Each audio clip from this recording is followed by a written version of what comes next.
dulu. Fotoin. Nopo Bang Satam ini. Oke, lu mau diwawancara silakan. Ya. Hari ini bertemu dengan kawan-kawan relawan.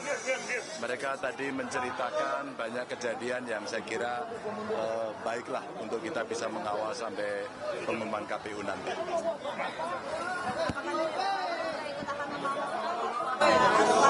Oh iya, saya surprise, bangga ya, terharu gitu. Mereka sampai hari ini mengikuti seluruh proses yang ada. Bahkan mereka menceritakan kondisi-kondisi yang ada di lapangan. Tapi saya ingatkan pada kawan-kawan, satu, jangan nge-hoax. Ya. Kita mesti jaga persatuan dan kesatuan. Kita menghormati proses yang sedang berjalan sehingga suasananya bisa kondusif.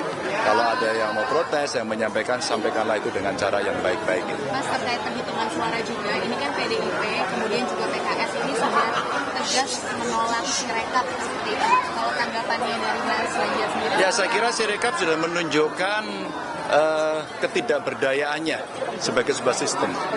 Satu, nggak ada ceritanya satu TPS di atas 300 dan dia masih kemudian menampung itu.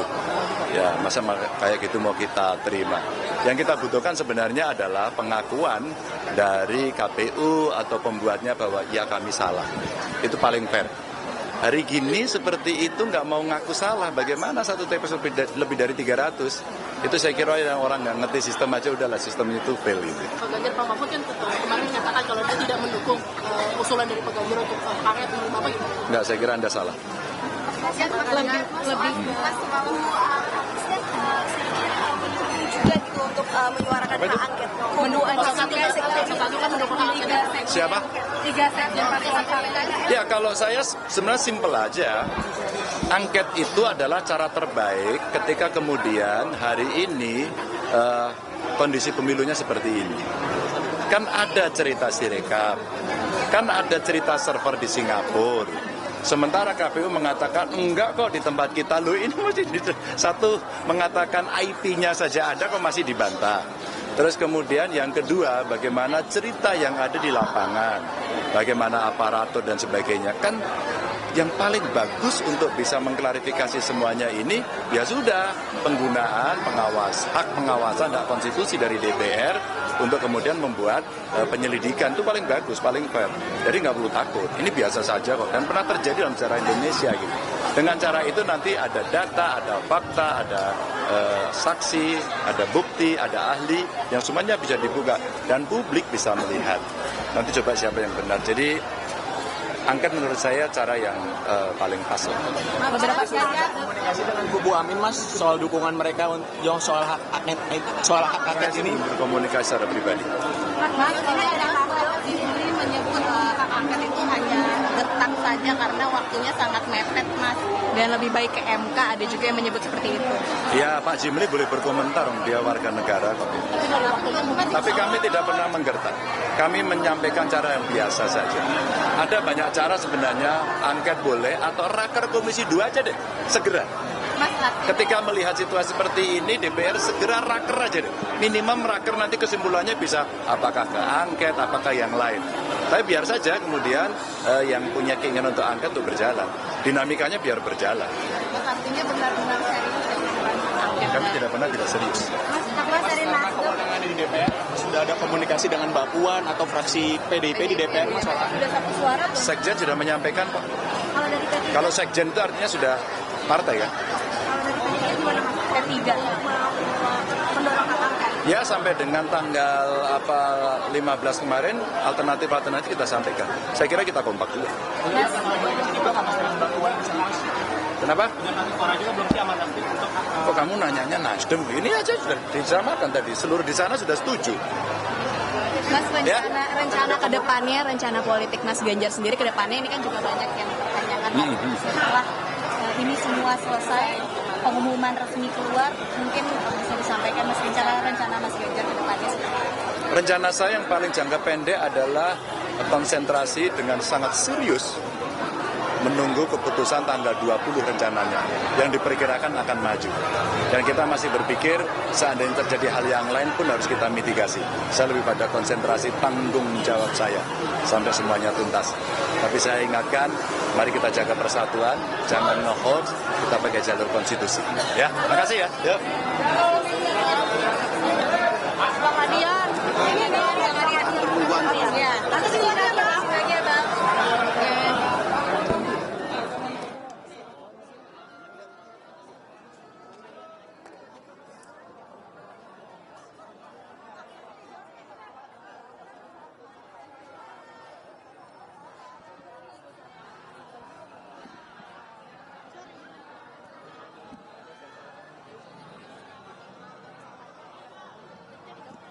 Kayaknya pertanyaan lu salah deh, yang maksud aku nggak bilang nggak mau ngedukung dia.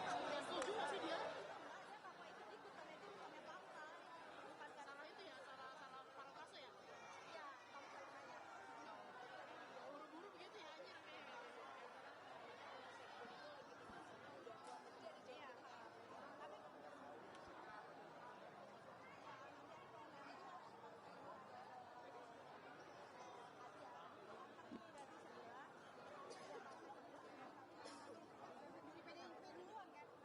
PDIP sih yang Bang Adian suka yuk.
Kasih Om Tony. Bang Naton. Oke, gimana? Ayo. Di fraksi soal angket sekarang suaranya gimana, Bang? Solid. Di fraksi solid, teman-teman relawan 01 dan 03 juga sudah membuka komunikasi. Ini kan gini, siapapun yang mendiamkan kecurangan juga berlaku curang. Siapapun yang mendiamkan kejahatan juga melakukan kejahatan. Siapapun yang mendiamkan kekerasan sesungguhnya juga ikut melakukan kekerasan. Artinya kesadaran ini mulai nampak di seluruh rakyat kita, pendukung 01 dan 03. Di bawah kita sudah mulai komunikasi, kita sudah mulai ketemu. Hak angket sepertinya akan berjalan, dan itu adalah pilihan konstitusional. Hak angket itu adalah hak yang diberikan oleh konstitusi pada DPR, dan tidak boleh ada satu orang pun atau satu kekuatan pun yang melarang hak itu untuk digunakan oleh anggota DPR. Apapun kepentingannya, tidak boleh. Kalau dia coba melarang hak angket itu, artinya dia larang adalah digunakannya hak konstitusional. Apakah keinginan untuk mengajukan hak angket itu dari PDI Perjuangan sendiri akan Kalau disampaikan? sekarang sepertinya sudah jadi keinginan rakyat. Apakah hal reses besok itu? Bukan masih sidang, Bang? Itu sangat teknis. Tapi kalau ditanya misalnya apakah kita siap mengajukan hak angket, sangat siap. Apakah rakyat juga setuju diajukan hak angket, sangat setuju. Apakah menggunakan hak angket itu sesuatu yang konstitusional, sangat konstitusional.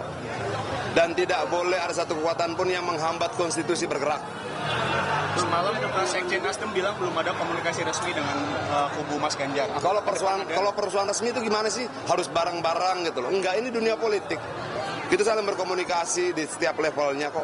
Jadi belum ada rencana untuk komunikasi secara formal kubu 1 dan 03? Sebenarnya yang penting itu komunikasinya. Formal atau tidak formal kan sangat teknis ya. Itu loh.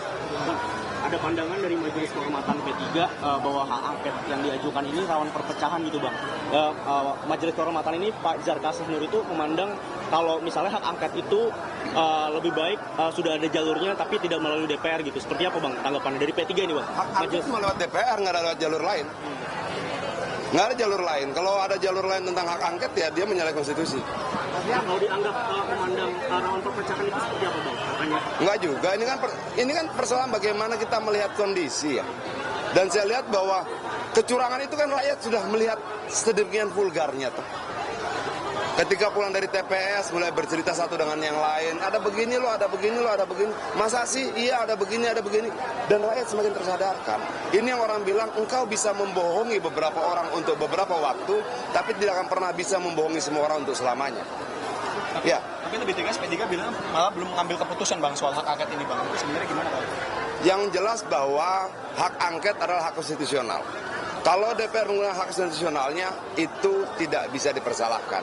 Bagaimana masing-masing orang di setiap partai berkomunikasi, saya percaya pada komunikasi sudah dibangun dalam kerjasama antar partai.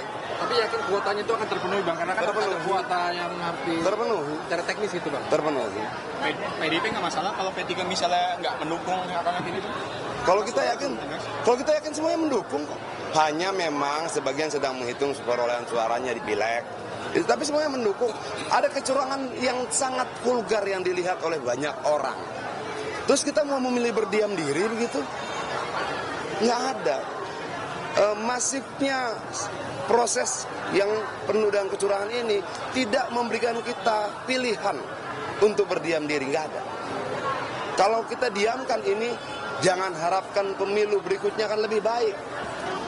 Orang yang berkuasa dengan kecurangan akan mempertahankan kekuasaannya dengan kecurangan dan dengan kecurangan dan kecurangan. Orang yang berkuasa dengan kebohongan akan mempertahankannya dan kebohongan kedua, ketiga, keempat dan sebagainya. Sudah itu kok aturan alamnya. Tapi kalau objeknya ini ujungnya apa pemakzulan Jokowi? Nggak ada yang bicara pemakzulan Jokowi, angketnya belum berproses kok. Tapi ujungnya kalau objeknya mana kita tahu?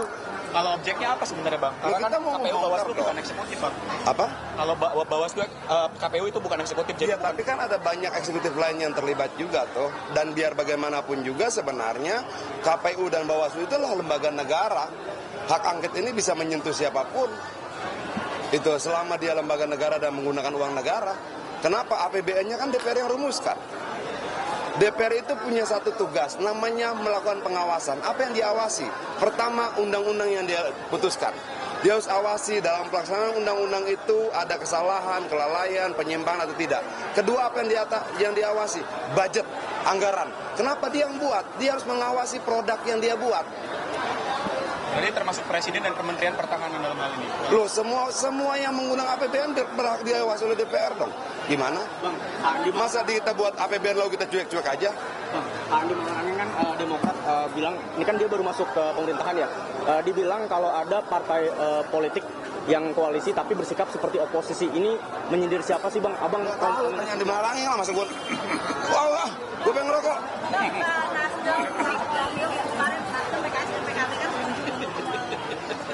Tapi dari Nasdem sendiri menawarkan ada penandatanganan nota kesepahaman dengan PDIP supaya semuanya itu ada yang lepas di tengah jalan. Kalau formalitas dan teknis, gue nggak mau pusing, itu biar urusan mereka lah. Itu loh. Yang jelas kita tadi sudah konsolidasi relawan dan semua tetap dalam keadaan yang luar biasa bersemangat dan tidak ada satupun yang ragu terhadap pilihan langkah perjuangannya. Itu sudah clear. Itu loh. Bang, tapi ada yang meragukan karena wacana angket dari PDIP ini baru Bang Adian atau Mas Ganjar yang ngomong, belum ada suara dari fraksi seperti Mbak Puan, Mas Pacul dan Sekjen sudah ngomong, dari fraksi itu Bang. Sekjen sudah bicara. Artinya menurut Abang itu sudah mewakili? Lalu harus berapa orang sih yang bicara? Karena kan di fraksi ada Mas Putut, Mas Pacul yang itu mewakili gitu, atau Mbak Puan. Iya, tapi DPP kan ada sekjen, ada segala macam. Sudah, kalau menurut gue itu tidak perlu dipersoalkan. Kita kompak, kita solid. Yang kita ingin lakukan adalah membongkar seluruh permainan di belakang ini. Di mana prosesnya yang bisa kita harapkan hak angket. Kenapa? Di situ nggak ada pamannya. Udah ya? Oke, udah makasih ya. Rencana JK ketemu Megawati kapan Bang? Katanya dikatakan mau Kita itu menjawab pertanyaan soal hak angket. Kenapa jadi jadwal lu tanya? Pusing kalau gitu. Enggak, kita dengar aja, udah kita ikuti. Oke? Pasti terjadi lah. Pasti Bang ya? Pasti kok. Ya, baik.